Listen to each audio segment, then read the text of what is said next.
All right, folks, let's start the day out. Beautiful day. And, yep, it's not raining. And I got my little sidekick with me out there. Merle. Merle, come here, come here, come here. Come here. He's just thrilled to death to walk. Yeah, you see him. He's wide open. So, got 50 pounds of feed in my backpack right here. And in Mexico, well, New Mexico, we were over there with Cowboy Cerrone doing a competition, and I was running from one station to another to make my shot. So it was like a relay. And I pulled a hamstring, and I think I tore it like completely off of my butt bone back there, whatever you call that bone, because you could feel it pile up in the back of my thigh. And being hard-headed and not wanting to go through a surgery or anything, I didn't go to I went to the doctor, but I didn't get the MRI like they recommended. And of course, here we are. So what I'm trying to do right now is, with this backpack, is build this back up. Or build up something, some other kind of muscle to compensate if that one's torn completely loose, because I really don't know, and it's too late now to have surgery, so no need in having an MRI done now, spending the money and the time doing it. So, hey, your body will compensate. Probably been better to have surgery, but I'm hard-headed like that. So, start the day out with the backpack, get a little exercise, do a mile, mile and a half, something like that, to try to get ready for elk season, because we've got this coming up month. We've got a hunt in Montana, and I don't know how much walking we'll be doing or how much packing we'll be doing, but I'm sure it's going to not be flat ground like this. So. And we got one in Idaho with the most wanted list. I think I've got a tag there, so I'll be hunting there too, me and Hannah both. Hannah's in Texas right now. She's about to fly home. She's been, I think she ended up getting like a 7-foot and 4-inch alligator gar with the bow, bow fishing, and they had a blast. So maybe by later on this evening, she should be in safe and sound back home and taking care of her little mutts. Yeah.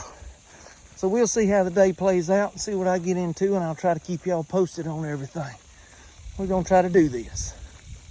All right, y'all, let's see if I can answer some questions. I had a lot of people asking about the deer yesterday, and the video that I posted yesterday, the dead deer. Didn't know I had deer, didn't know I had, if it was high fence or wild or whatever, but, and even some of them didn't get that the deer actually got killed fighting. It's not a disease or anything like that, so don't have to worry about that. I'm feeding them right now. That's what I do, is I get a pallet of this. About once a month, I'll get a pallet of this Southern Seed and Feed, and they've got a bunch of different wildlife blends. They've got every kind of livestock feed that you can think of. They also make that. They're out of Mississippi, and they distribute it here locally, so I can just go pick it up right up the road there. It's not far at all. Do have 16 acres fenced in back here. It's not a high fenced operation where we go in there and we get camoed up and we hunt and all that stuff right there. Nothing like that. It's I've got 10 or 12 deer, maybe more. I don't know, 13 maybe. Well, minus the one from yesterday that didn't make it. But I've got these deer, and they keep it clean around. They keep this whole 16 acres. I mean, you can run through those woods wide open. It's just wide open now. It's beautiful, like a park. When I first put them in there, 25 years ago, you couldn't see 50 yards. I mean, it was just that thick. And now it's just clean. They've got the leaves eat off, where you can walk through there. It's beautiful, like a park. Well, in the front, I had all that fenced in. I'd taken it down when I got rid of 40 head of them years ago, because it was too much for me to pay for the feed every month. It was terrible. I mean, they were eating so much. But I'd taken this fence down in the front, put me a Boss Buck feeder out here in the front with a night light, and then that way I can watch the deer at night. I love it. No, I'm not hunting them. I'm just watching them. And that's why I don't have dogs. I've got my grand dogs, Josie and Merle, Hannah's dogs, and that's all I need.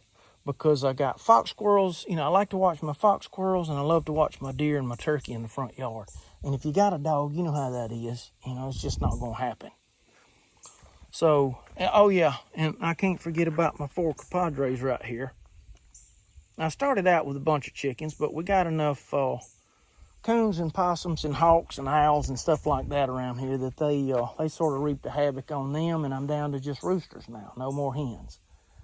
And somehow, let me knock on wood, somehow, yeah, I know, and I'm talking about y'all. Somehow they've made it through. I don't know how. I've got 2 ducks, 2 Drake ducks down here, Travis and Tyler. That's my 2 mallard ducks down here, no hens. They've made it through too. And I just hope it stays that way, because I love my little buddies right here, and they follow me around, even the ducks. When it's time to eat some of this feed right here, they're sitting at the back door right there waiting on me. And you've probably seen these chickens right here eating marshmallows. I got them spoiled. So anyway, I know this is probably boring to y'all, but maybe it answers some questions about the high fence and stuff like that. It's not a hunting operation. It's all it is. It's just pets, really. And yes, over the years, I have harvested a bunch of them and put them in the freezer. But that's it. It wasn't like it was a sporting thing. Hey, y'all hang in there. Let's see what we'll get into after we get these deer fed. All right, so what I've got is what I'm going to work on today.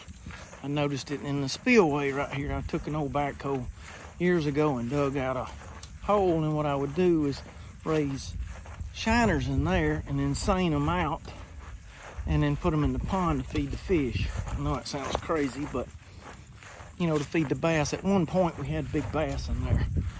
Anyway, with all the rain we've gotten, it's blown this big hole in it, and I went to come down here with a shovel last time and put a couple of, I think they're 4-inch pipes, but they were too short, so it blew back out. Yeah, buzzards flying everywhere. I'm telling you, they're everywhere. So this time, yep, I got a stick of pipe, 6-inch pipe, schedule 40. I'm gonna put it in here and see if I can fix this hole good enough in the dam, another dam, and then that way I can bring this water level back up, because it's just what it did is it just washed over the top because I didn't have a pipe in it. And with all this rain we're getting, it's just... So that's what I'm gonna work on. But you can see it right there. It's just a little narrow pond right there. And I just raise shiners, you know, to raise shiners or either the fingerling catfish or whatever you wanted to raise in there, and then seine them out and put them in the big pond. Y'all hang in there and let's see what happens. All right, so that's the 2 pipes that I had in there last time, and I pulled them out.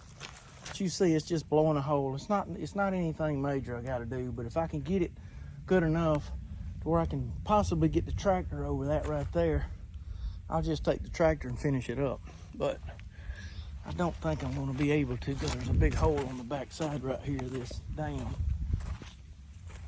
And unless I can fill it up full of dirt, yeah, you'll flip the tractor back and in. Not a good situation, so it's probably going to be doing it with a shovel again. Yay. Y'all, I ain't going to lie to you. I just cheated. What I did, you see the pipe right there, is I pushed some dirt in there. Y'all saw it a while ago, and then I took that shovel and I made a good foundation for that pipe, a good, almost perfectly level. I mean, it's got a little bit of drop to it, but not much. And then I scooped dirt to hold the pipe in place, you know, just enough to cover the pipe. And then I went to pushing with that little old tractor right there, and in 30 minutes, it's done. I mean, job done. Let me tell you, equipment makes all the difference in the world, because I've always had to do stuff the hard way. Manual, scoop, you know, shovel, you know, that kind of stuff. So, yeah, this right here is nice. I mean, I had no idea it wouldn't take but that long to do that, but we got the little pond dam fixed. I'm going to smooth it up with the shovel back here on the back side and smooth everything out with the scoop. And then I'm going to cook me a deer steak. I'm done. Hope y'all enjoyed the video. And hey, I appreciate y'all watching. I know these aren't the best, but just trying to keep something going. But I do appreciate everybody.